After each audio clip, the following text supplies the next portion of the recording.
इक्तबास करना चाहूंगा मुकद्दस पौलुस रसूल के खत से जो उसने रूमियों की कलीसिया के नाम लिखा।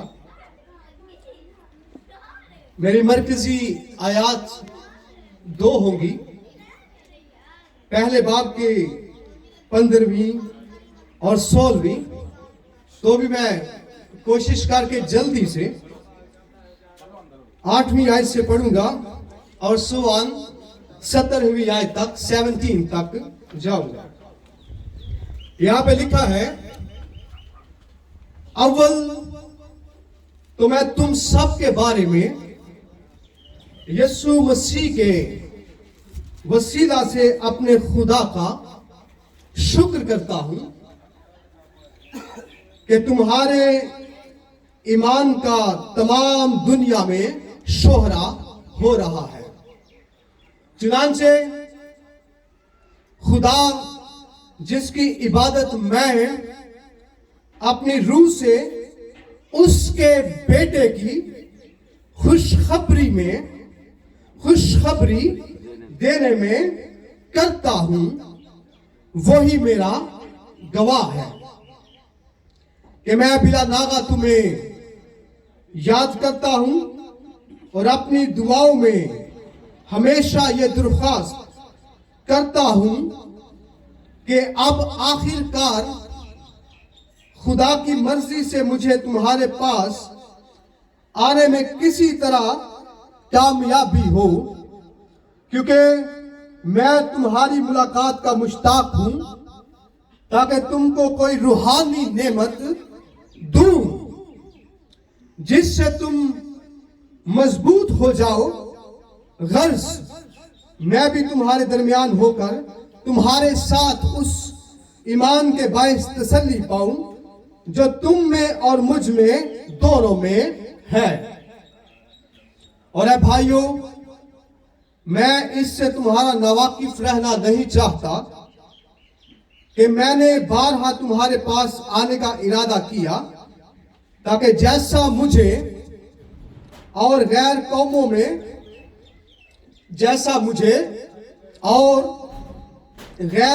में फल मिला, वैसा ही तुम में भी मिले, मगर आज तक रुका रहा।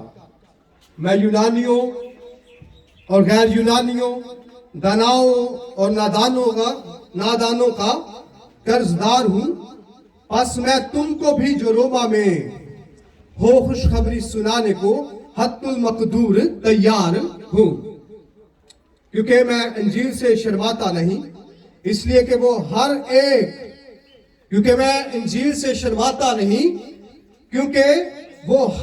एक ईमान लाने वाले के वास्ते पहले यहूदी फिर यूनानी के वास्ते निजात के लिए खुदा की कुदरत है, इस वास्ते के उसमें खुदा की रास्तबाजी ईमान से और ईमान के लिए जाहिर होती है, जैसा लिखा है कि रास्तबाज ईमान से जीता रहेगा। आमीन। मुकद्दस पौलुस रसूल का तारुफ किसी भी शख्स से, किसी फर्द वाहिद से, किसी भी जमायत से, किसी भी कलीसिया से, वो कोई हिस्टोरिकल हो या हालिया दौर में से गुजर रही हो, नावाकिफ नहीं है। पौलुस की जिंदगी से, पौलुस के हालात से, पौलुस की थियोलॉजी से, जिसको हम पॉलिन थियोलॉजी कहते हैं, सब लोग वाकिफ हैं।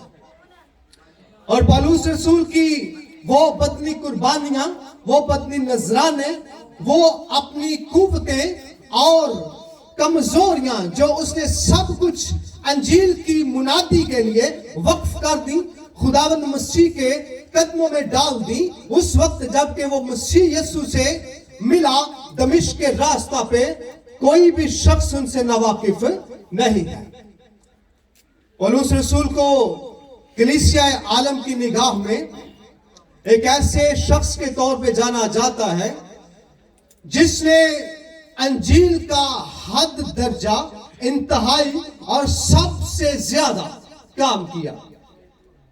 मानिएगा कि अगर पौलुस रसूल, ख्याल करता हूं अगर पौलुस रसूल मुनादी में ढील कर जाता तो शायद ही मुनादी या मसीह यीशु का पैगाम इस पूरी दुनिया में फैल पाता। लेकिन ये उसकी तगोदो, उसकी कुव्वत, आजमाइशों में से गुजरने के बावजूद भी अपने आप को हर तरह से अंजीर की खिदमत और मुनादी के लिए पेश करना था कि आज अंजीर जो है बाहिफाजत महफूज हालत में हमारे पास मौजूद है, जिस पर किसी किस्म का भी शक नहीं किया जा सकता या उंगली नहीं उठाई जा सकती। मैं इस शख्स की गवाही के इस इक्तबास में से पहली चीज जिस पर आपका गौर या तवज्जो दिलवाना चाहूंगा वो बड़ी शानदार है और कुछ इस तरह से है। उससे नवी आयत में कहा कि चुनांचे खुदा जिसकी इबादत मैं अपनी रूह से उसके बेटे की खुशखबरी देने में करता हूं। बात पे गौर कीजिएगा। पौलुस के कहने का मतलब है कि जिस खुदा की इबादत मैं इस तौर से करता हूं, जिस खुदा की इबादत करने का मेरा अंदाज यह है, या जिस खुदा की इबादत मैं इस तरह से करता हूं कि मुझे करना सिर्फ यह होता है कि उसके बेटे की खुशखबरी दूं। आमीन। मैं हाल की कलीसिया की इबादती रसूमात के लिए सबको एनकरेज करता हूं कि वो जिस तरह से इब्तदाई कलीसिया ने सदियों से ठहराया हुआ है कि इबादत करें, इसको करते रहना चाहिए। बड़ी उम्मीद, बड़ी बबरकत और बड़ी शानदार बात है कि हम कलीसिया रसूमात पे कायम रहें, हम गिरजाघरों के अंदर इबादती रसूमात पे कायम रहें और गीत गाएं, प्रशिश करें। ये हमारा एक माइंडसेट है जो हमको सेटिस्फाई करता है, जो हमको कतई तौर पे इनसाइट जो है हमारा उसको मुतमईन करता है इस तरह से इबादत करके। कुछ लोगों का ख्याल है कि इबादत में कल्चरल गीत गाने चाहिए, सकाफती। इट्स अप टू देम, उनके लिए बहुत ही अच्छा है और ये मुबारक बात है, वैसे ही करें। कुछ लोग कहते हैं कि जो जबूर हैं, अगर जिस इबादत में उन जबूरों का या उन जबूरों को पेश ना किया जाए, गाया ना जाए, वो इबादत नामुकम्मल इबादत होती है। ये भी एक अच्छा आइडिया है, ये भी अच्छा ख्याल है जो कि बुरा नहीं है। कहने का मतलब है कि लोगों ने तरह तरह से कलीसियाओं ने रस्में बनाई हुई हैं जो कि सब की सब दुरुस्त हैं, अच्छी हैं और हमको उनके अंदर ग्रो करना चाहिए, यानी कि उनके अंदर हमको बढ़ना चाहिए। और वो इनको करके, इन रसूमात को इसी अंदाज से इबादत करके अपने अंदर सेटिस्फैक्शन पाते हैं कि हमने ठीक से इबादत की है। पौलुस रसूल इस खत के पहले बाब की 9वीं आयत में वो अपनी इबादत का जिक्र करता है कि मेरे नजदीक जो है वो मकबूल इबादत जो है वो इतनी सी है कि मैं खुदावंद मसीह यीशु की खुशखबरी लोगों को सुनाऊं। हालेलुया। मतलब गीतों को वो रद्द नहीं करता, वो मज़ामीर को रद्द नहीं करता, वो एक अपनी सोच जो उसको मुकाशफा के तौर पे मिली है उसका बयान करता है और लोगों को बता देना चाहता है। बिलखसूस रोम के लोगों को वो लिखता है, मेरे नजदीक जो खुदा की कुल्ली इबादत है वो मसीह यीशु की मुनादी करना है। और सोचें, आप दिन में जो दानियल को देखते हैं, अगर आप अपनी जिंदगी का मामूल उसको ठहराए तो कम से कम आपको 3 मर्तबा दिल में खुदा के हुजूर झुकना पड़ेगा। तो उस दौरान आप गीत भी गाएंगे, मज़ामीर भी, सब कुछ करेंगे। तो आप चाहेंगे कि मैं ज्यादा से ज्यादा जो वक्त है वो खुदा के हुजूर गुजारूं और इबादत करूं। आज तक तो अफसोस की आजकल बात है कि इबादत सिर्फ 1 हफ्ते तक महदूद हो चुकी है। हम हफ्ता के पहले दिन चर्च में जाते हैं, वहां पे इबादत करते हैं। और पौलुस जो है, इसका माइंडसेट, इसकी सोच और जो मुकाशफा इसको खुदा की इबादत के लिए आसमान से हुआ, ये कुछ फर्क ही था।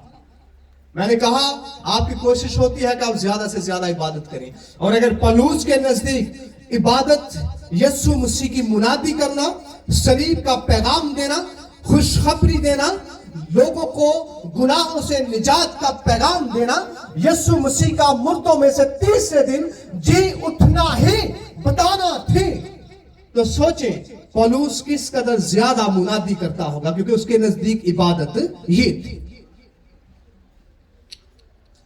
पौलुस ने अपनी सारी जिंदगी वो सफर के दौरान गुजारी, उसने सफर में गुजारी।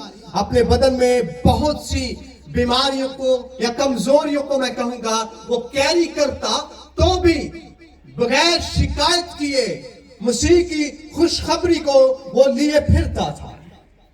अगर कोई कमजोर होता तो उसे खुशखबरी पेश करता, अगर कोई गुनहगार होता तो उसके सामने खुशखबरी और मुनादी करता, क्योंकि उसको ये नजर आता था कि मेरी इबादत यही है। आपकी इबादत दिन में 3 मर्तबा हो सकती है, 5 मर्तबा हो सकती है, या इससे भी आप गुरेज कर सकते हैं, या इससे आप ज्यादा कर सकते हैं। लेकिन पौलुस के नजदीक इबादत जो है वो इस आयत के मुताबिक कहता है, चुनांचे खुदा जिसकी इबादत मैं अपनी रूह से, और ये जो इबादत करता है वो क्लेम करता है, दावा करता है कि मेरी इबादत रूह से है।